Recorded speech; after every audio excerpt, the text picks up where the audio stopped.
Bonjour les amis, c'est Gabriel, j'espère que vous allez bien, moi je vais très bien.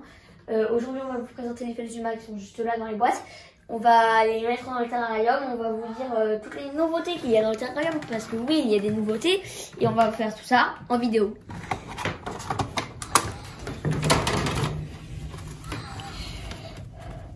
Voilà, il y en a un ici, c'est un Felzuma Clémery. C'est que des Felzuma Clémery d'ailleurs.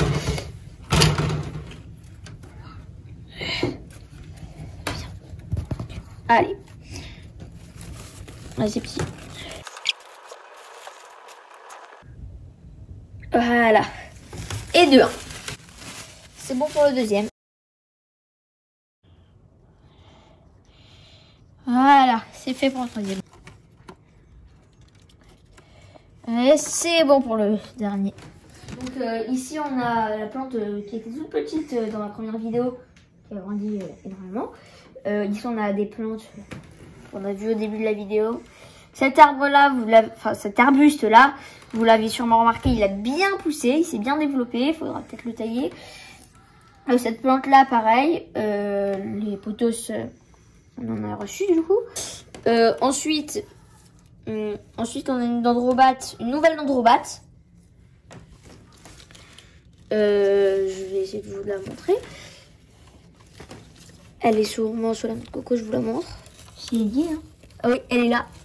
Vous avez vu la dendrobate bleue. J'espère que... Voilà, elle est là. Attendez, je vous la ramène un peu vers vous. Voilà. Vous voyez? Donc, le gecko, c'est un Felzuma Clémery, aussi appelé gecko néon. Il vient de Madagascar. Il vit dans les forêts tropicales de bambou. Il faut dans le terrarium, alors déjà c'est à peu près comme le terrarium des dendrobates, des plantes tropicales, des branches, des lianes, une lampe UV, une lampe chauffante qui est juste là. Bien sûr il faut de la nourriture, du substrat, des plantes, des cachettes. Bon, les cachettes on n'en a pas mis au mur, etc. Mais bon, c'est pas grave, il faut juste des plantes.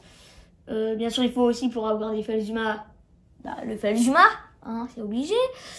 Ils mangent des fruits, des insectes, etc. Je sais pas s'il est nocturne ou bien tout simplement. Il faut regardez ici un thermomètre et hygromètre aussi si possible. Là il y a par exemple 22 degrés et 72% d'hygrométrie. C'est une bonne température pour les dendrobates et Felzuma. Même si pour les dendrobates, mieux vaut 80% d'hygrométrie.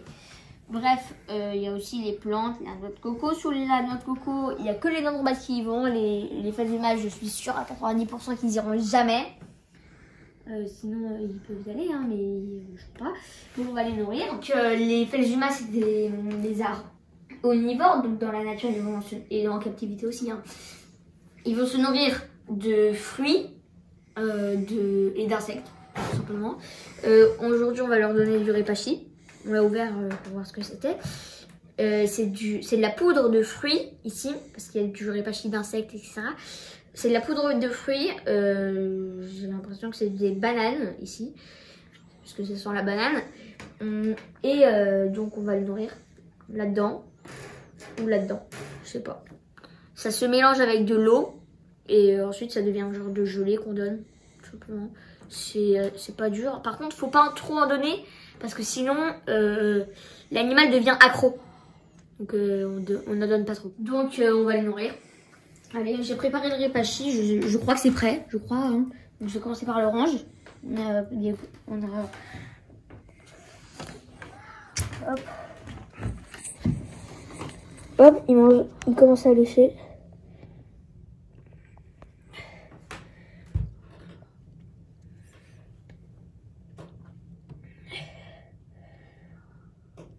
On va le laisser manger. Donc on va leur laisser le répachi juste là, si vous voyez. Voilà, et on va leur mettre l'orange dedans, pas grave. On le met là, comme ça ils peuvent y accéder facilement. On va mettre les petites drosophiles cette fois.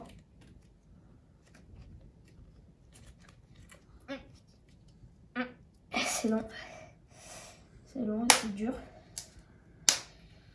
Voilà, c'est bon.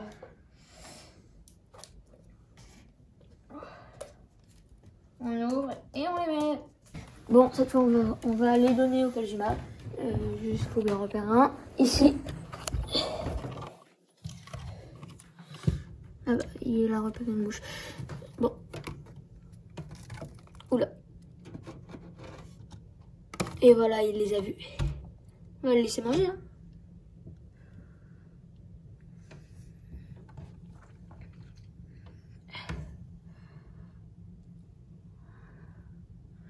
Pas l'impression qu'il veuille. Quoique. Bon, c'est pas grave. On va aussi les nourrir avec des colamboles si possible. Ah, c'est dur à ouvrir. Ah, oula. Faut faire attention.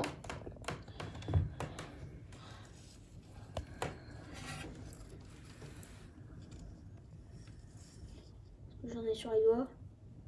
Ah si, oui j'en ai. Je vais essayer de lui donner. On a fabriqué un distributeur de drosophile avec un pot de confiture, un bouchon de bouteille percé. On a mis de l'argile, on a mis de la sveigne. Et quand les drosophiles sont adultes, parce qu'il y en avait des bébés, elles sortent. Ça leur distribuait des drosophiles à volonté, jusqu'à ce que ce soit vide.